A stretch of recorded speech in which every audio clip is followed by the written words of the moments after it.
यार मेरे पास एक ही अच्छा ड्रेस है। मुझे लगा शायद कोई कॉकटेल पार्टी होगी, लेकिन आमिर से मुलाकात के लिए कुछ ज्यादा हो गया है शायद। नहीं नहीं, बिल्कुल भी नहीं, अच्छी लग रही हो। कैसा शानदार हुस्न है, बहुत खूबसूरत लग रही हो।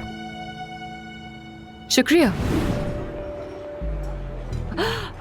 देखो देखो, मेरी टीम वहाँ बैठी मुझे घूर रही है। मत देखो, कहा था ना, मत देखो मत देखो मत देखो, वहाँ प्लीज मत देखो। वो वहाँ पर एफसून बैठी है ना?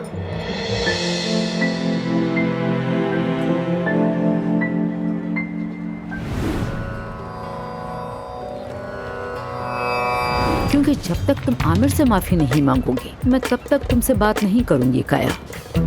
और जब आमिर किसी और हॉस्पिटल में काम करने लगेगा तो तुम उसी दिन मुझे खो दोगे, समझ गए?